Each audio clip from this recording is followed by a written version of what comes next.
മക്കളെ ഓണപരീക്ഷയ്ക്ക് മുൻ വർഷങ്ങളിൽ നിന്ന് +2 ഫിസിക്സിൽ ചോദിച്ചിട്ടുള്ള കുറച്ച് ചോദ്യങ്ങൾ നമുക്ക് പരിചയപ്പെട്ടാലോ? ഇത് ഡയറക്റ്റ് ആയിട്ട് ക്വസ്റ്റ്യൻ പേപ്പറിൽ നിന്നുള്ള ചോദ്യങ്ങളാണ്. ഓക്കെ, അപ്പൊ നമുക്ക് പരിചയപ്പെടാം മുൻ വർഷങ്ങളിൽ ഏതൊക്കെ ചോദ്യങ്ങളാണ് ഓണപരീക്ഷയ്ക്ക് നമ്മുടെ ഈ ഒരു ഫിസിക്സിലെ 4 ചാപ്റ്റേഴ്സ് നിന്ന് ചോദിച്ചിട്ടുള്ളത് എന്നുള്ളത്. ഓക്കെ, ഒന്നാമതായിട്ട് നമ്മൾ വരുന്നത് when an electric dipole is placed in a non-uniform electric field it will experience. അതായത് ഒരു ഇലക്ട്രിക് ഡൈപോളിനെ നോൺ യൂണിഫോം ഇലക്ട്രിക് ഫീൽഡിൽ വെച്ച് കഴിഞ്ഞാൽ അതിന് എക്സ്പീരിയൻസ് ആവുന്നത് താഴെ തന്നിരിക്കുന്നതിൽ ഏതാണ്? നമുക്കറിയാം അതിന്റെ നെറ്റ് ഫോഴ്സ് 0 ആണ് അല്ലെ, നെറ്റ് ഫോഴ്സ് ഓൺലി അല്ലെങ്കിൽ ടോർക്ക് ഓൺലി. അതല്ലാന്നുണ്ടെങ്കിൽ both net force and torque, neither net force nor torque. അതായത് when an electric dipole is placed in a non-uniform electric field it will experience. അതിന് non uniform electric ഫീൽഡിലാണ് വെക്കുന്നതെങ്കിൽ അതിന് ടോർക്കും ഉണ്ടായിരിക്കും net ഫോഴ്സും ഉണ്ടായിരിക്കും. So net ഫോഴ്സും ടോർക്കും എന്ന് പറയുന്ന ഈ ഒരു ഓപ്ഷൻ ആണ് അതിൽ റൈറ്റ് ആയിട്ടുള്ളത്. So the right answer is option C.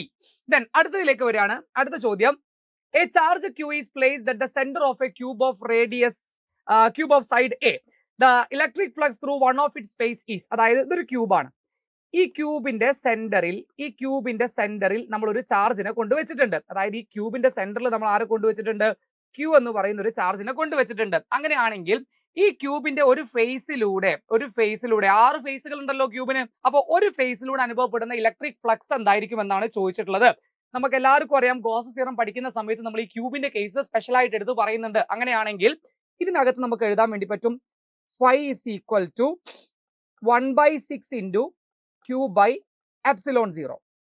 Okay, ഇതാണ് അതിന്റെ ആൻസർ ആയിട്ട് വരുന്നത്. ദെൻ അടുത്ത ചോദ്യത്തിലേക്ക് നമ്മൾ പോവാണ്.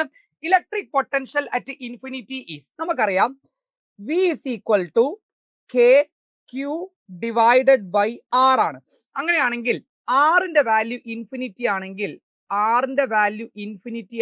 1/∞ that is equal to 0 എന്ന് കിട്ടും. നമുക്ക് എഴുതാം ഇവിടെ എന്താണ്? 0. ആൻസർ എന്താണ് വരുന്നത്? 0 എന്നാണ് ആൻസർ വരുന്നത്. ദെൻ അടുത്ത ചോദ്യമാണ് the SI unit of capacitance is. അതായത് കപ്പാസിറ്റൻസിന്റെ SI യൂണിറ്റ് എന്താണ്? എല്ലാവർക്കും അറിയാം കപ്പാസിറ്റൻസിന്റെ SI യൂണിറ്റ് എന്ന് പറഞ്ഞാൽ അത് ഫാരഡ് ആണ്. മറന്നു പോകരുത്, ഫാരഡ് ആണ്. കപ്പാസിറ്റൻസിന്റെ SI യൂണിറ്റ് എന്ന് പറയുന്നത് ഫാരഡ് ആണ്.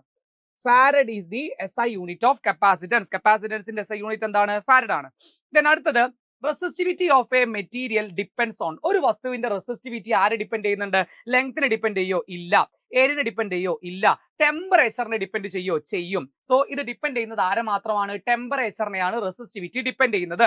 ദെൻ അടുത്തത് when a particle enters perpendicular to a magnetic field it describes dash path. അതായത് ഇതൊരു യൂണിഫോം മാഗ്നറ്റിക് ഫീൽഡ് ആണെന്ന് വിചാരിക്കാം. ഇതൊരു യൂണിഫോം മാഗ്നറ്റിക് ഫീൽഡ് ആണ്. ഈ യൂണിഫോം മാഗ്നറ്റിക് ഫീൽഡിലേക്ക് എൻറ്റർ ചെയ്യുന്ന ചാർജ്ഡ് പാർട്ടിക്കിൾ അത് എങ്ങനെ എൻറ്റർ ചെയ്യുന്നു? പെർപെൻഡിക്കുലർ ആയിട്ട് എൻറ്റർ ചെയ്യുന്നു. ഇതുപോലെ എൻറ്റർ ചെയ്യുന്നു. അങ്ങനെയാണെങ്കിൽ ഈ ചാർജ്ഡ് പാർട്ടിക്കിൾ ഇതുപോലെ ഒരു സർക്കുലാർ മോഷൻ ആയിരിക്കും കാണിക്കുക. അപ്പം എന്ത് മോഷനാണ് ഇത് കാണിക്കുന്നത്? Circular motion. അത് അവിടെ കിടന്ന് കറങ്ങാൻ വേണ്ടി തുടങ്ങും. ഇതാണ് ചാർജ്ഡ് പാർട്ടിക്കിളിന്റെ മോഷനുമായി ബന്ധപ്പെട്ട് നമുക്ക് പഠിക്കാനുള്ളത്. ദെൻ അടുത്തത്, as the number of turns of a solenoid carrying current increases the magnetic field dash. Magnetic field എന്ത് സംഭവിക്കും? മക്കളെ നിങ്ങൾ പഠിച്ചിട്ടുണ്ടായിരുന്നു B is equal to μ0 Ni. Okay, μ0 Ni. ഇതിനെ നമുക്ക് എങ്ങനെ എഴുതാം? B is equal to μ0 capital Ni by L എന്ന് നമുക്ക് എഴുതാൻ വേണ്ടി പറ്റും അല്ലെ. അപ്പൊ ഇത് എന്താ നമ്മളോട് ചോദിച്ചത്? Number of turns of a solenoid carrying current increases the magnetic field. അപ്പം ഇതിൽ N ഇൻക്രീസ് ആയാൽ ബിയും ഇൻക്രീസ് ആകും. N ഇൻക്രീസ് ആയാൽ ബിയും ഇൻക്രീസ് ആകും. ഓക്കെ, സോ അതാണ് അതിന്റെ ആൻസർ ആയിട്ട് നമ്മൾ കൊടുക്കേണ്ടത്. ക്ലിയർ ആണല്ലോ. ദെൻ അടുത്ത ഒരു സീരീസിലേക്ക് നോക്കുകയാണെങ്കിൽ, അടുത്തൊരു ക്വസ്റ്റ്യൻ പേപ്പറിലേക്ക് നോക്കുകയാണെന്നുണ്ടെങ്കിൽ അവിടെ ചോദിച്ചിട്ടുള്ള ആദ്യത്തെ ചോദ്യമാണ് free charges are integral multiple of A basic unit of charge. This fact is known as. ഇതിനെ നമ്മൾ വിളിക്കുന്ന പേരെന്താണ്? നമ്മൾ മനസ്സിലാക്കുന്നുണ്ട് ചാർജിന്റെ പ്രോപ്പർട്ടി പഠിക്കുന്ന സമയത്ത് 4 പ്രധാനപ്പെട്ട പ്രോപ്പർട്ടി ഉണ്ട്. അതിലൊരു പ്രോപ്പർട്ടിയാണ് ക്വാണ്ടൈസേഷൻ എന്ന് പറയുന്നത് അല്ലെ. അതെന്താ നമുക്ക് പറയാൻ വേണ്ടി പറ്റുക? Q is equal to Ne എന്ന് പറയുന്ന ഇക്വേഷൻ വെച്ചാണ് നമ്മൾ പറയുന്നത്. എന്താണ്? Q equal to Ne എന്നാണ് നമ്മൾ പറയാറുള്ളത്. ഓക്കെ, ദെൻ അടുത്തത് write an expression for the effective capacitance of the combination. മക്കളെ ഈ കപ്പാസിറ്ററുകളെ കണക്ട് ചെയ്തിരിക്കുന്നത് പാരലൽ ആയിട്ടാണ്. അങ്ങനെയാണെങ്കിൽ പാരലൽ കോമ്പിനേഷന്റെ എഫക്റ്റീവ് കപ്പാസിറ്റൻസ് കണ്ടുപിടിക്കുന്ന ഇക്വേഷൻ എന്താണ്? C is equal to C1 plus C2. C1 plus C2 എന്ന് പറയുന്നതാണ് പാരലൽ കോമ്പിനേഷനിൽ എഫക്റ്റീവ് കപ്പാസിറ്റൻസ് നമ്മൾ എന്ത് ചെയ്യുന്നത്? കണ്ടുപിടിക്കുന്ന ഇക്വേഷൻ. ദെൻ അടുത്തത്, a uniform metallic wire of resistivity rho is stretched to double its length. The resistivity of the elongated wire is. നമ്മൾ മനസ്സിലാക്കണം ഇവിടെ ലെങ്ത് കൂടി കഴിഞ്ഞാൽ റെസിസ്റ്റിവിറ്റിക്ക് ചേഞ്ച് ഉണ്ടാവില്ല. അത് റിപ്പീറ്റ് ആയിട്ട് വീണ്ടും ചോദിക്കുന്നുണ്ട്. നമ്മൾ മുൻപ് ഒരു ക്വസ്റ്റ്യൻ പേപ്പർ ചെക്ക് ചെയ്ത സമയത്ത് കണ്ട അതേപോലെ തന്നെ ക്വസ്റ്റ്യൻ ആണ് ഇപ്പോൾ ഇവിടെ കാണുന്നത്. സോ ടെമ്പറേച്ചർ മാറുന്ന സമയത്ത് അല്ലെങ്കിൽ മെറ്റീരിയലിന്റെ നേച്ചർ മാറുന്ന സമയത്താണ് റെസിസ്റ്റിവിറ്റിക്ക് ചേഞ്ച് ഉണ്ടാവുക. ലെങ്ത് മാറുമ്പോൾ ചേഞ്ച് ഉണ്ടാവില്ല. അങ്ങനെയാണെങ്കിൽ റെസിസ്റ്റിവിറ്റി റിമെയിൻസ് ദ സെയിം. റെസിസ്റ്റിവിറ്റിക്ക് എന്തായിരിക്കും? റോ തന്നെയായിരിക്കും വാല്യൂ വരിക. അത് ലെങ്ത് മാറിയാലും മാറാൻ വേണ്ടി പോകുന്നില്ല. ഓക്കെ അല്ലേ? റെഡി. അടുത്തത് എപ്പോഴും ചോദിക്കുന്ന ചോദ്യമാണ് സ്റ്റേറ്റ് ആംബിയർ സർക്യൂട്ടൽ ലോ. നമുക്കറിയാം integral B dot D L is equal to mu 0 I. ഇങ്ങനെ എഴുതി കൊടുത്താൽ മാത്രം പോരാ. നമ്മൾ എന്ത് പറഞ്ഞു കൊടുക്കണം? The line integral of magnetic field around a closed loop is equal to mu 0 times the net current enclosed എന്ന് പറഞ്ഞു കൊടുക്കണം. അതാണ് അതിന്റെ കൃത്യമായിട്ടുള്ള ആൻസർ എന്ന് പറയുന്നത്. ഓക്കെ, അടുത്തൊരു ക്വസ്റ്റ്യൻ പേപ്പർ സെറ്റിലേക്ക് നമ്മൾ നോക്കുകയാണെന്നുണ്ടെങ്കിൽ ആദ്യത്തെ ചോദ്യമാണ് moving electron producers. Moving electron എന്തൊക്കെ പ്രൊഡ്യൂസ് ചെയ്യുന്നുണ്ട്? നമുക്കറിയാം electric, magnetic, both electric and magnetic field. ഇതാണ് അതിന്റെ ആൻസർ വരിക. ഒരു മൂവിംഗ് ഇലക്ട്രോൺ ഇലക്ട്രിക് ഫീൽഡും മാഗ്നറ്റിക് ഫീൽഡും എന്ത് ചെയ്യുന്നുണ്ട്? പ്രൊഡ്യൂസ് ചെയ്യുന്നുണ്ട്. അടുത്തത് right down the SI unit of electric flux. Electric ഫ്ലക്സിന്റെ SI യൂണിറ്റ് എന്താണ്? നമുക്കറിയാം newton metre square per coulomb എന്ന് പറയുന്നതാണ്, അല്ലെങ്കിൽ വോൾട്ട് മീറ്റർ എന്ന് പറയുന്നതാണ് ഇലക്ട്രിക് ഫ്ലക്സിന്റെ SI യൂണിറ്റ് ആയിട്ട് നമ്മൾ കൊടുക്കുന്നത്. അപ്പൊ എന്ത് ചെയ്യണം? അതും കൂടെ നമ്മൾ ഇതിനോട് ചേർത്ത് മനസ്സിലാക്കണം, പഠിക്കണം.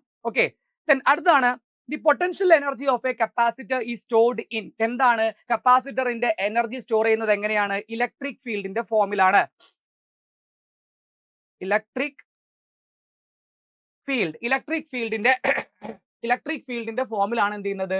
സ്റ്റോർ ചെയ്യുന്നത് എന്ന് മനസ്സിലാക്കി വെക്കാം. ഓക്കെ, അടുത്തത് yes, when a magnetic needle is placed in a non-uniform magnetic field it experience force and torque. നേരത്തെ നമ്മൾ പറഞ്ഞ കോൺസെപ്റ്റിന്റെ സെയിം കോൺസെപ്റ്റ് തന്നെയാണ് എന്താക്കുന്നത്? ഇവിടെ റിപ്പീറ്റ് ചെയ്ത് ചോദിക്കുന്നത്. അടുത്ത ചോദ്യത്തിലേക്ക് വരാം. അടുത്ത സെറ്റ് ഓഫ് ക്വസ്റ്റ്യൻ പേപ്പറിനകത്താണ് അടുത്ത ചോദ്യം വരുന്നത്. അടുത്ത ചോദ്യത്തിൽ all free charges are integral multiple of a basic unit of charge. This property of electric charge is called. ഇത് നമ്മൾ വിളിക്കുന്ന പേരെന്താണ്? ക്വാണ്ടൈസേഷൻ എന്നാണ് നമ്മൾ വിളിക്കുക. അടുത്തത് how much work is done to move a charge between 2 points of an equipotential surface. ഒരു equipotential surfaceന്റെ ഒരു പോയിന്റിൽ നിന്ന് മറ്റൊരു പോയിന്റിലേക്ക് ചാർജിനെ മൂവ് ചെയ്യാൻ ആവശ്യമായിട്ടുള്ള വർക്ക് എന്താണ്? അത് സീറോ ആണ് വരുന്നത്. അടുത്ത ചോദ്യമാണ് resistance of a wire can be expressed in the unit. റെസിസ്റ്റൻസിന്റെ യൂണിറ്റ് എന്താണ്? നമുക്കറിയാം R is equal to V/I. അതായത് വോൾട്ട് പെർ ആംബിയർ അഥവാ വോൾട്ട് ആംബിയർ ഇൻവേഴ്സ് എന്ന് നമുക്ക് പറയാൻ വേണ്ടി പറ്റും. ഓക്കെ, അടുത്ത ചോദ്യമാണ് parallel current repel and anti parallel current attract. State whether this statement is true or false. ഇതെന്താണ്? പാരലൽ കറന്റ് അട്രാക്ട് ആണ്. അപ്പൊ ഇത് ഫോൾസ് ആണ്. ഒരു രണ്ട് കറണ്ട് കാരിങ് കണ്ടക്ടർ വെച്ചിട്ട് അതിൽ parallel current attract, anti parallel current repel ആണ് വരുന്നത്. ഓക്കെ, സോ ഇനി ഇതിന്റെ 2 മാർക്കിന്റെ വീഡിയോ നിങ്ങൾക്ക് വേണമെന്നുണ്ടെങ്കിൽ നിങ്ങളൊന്ന് ജസ്റ്റ് എന്ത് ചെയ്യുക? 2 മാർക്ക് 2 മാർക്ക് എന്നൊന്ന് കമന്റ് ചെയ്യുക. Okay, by.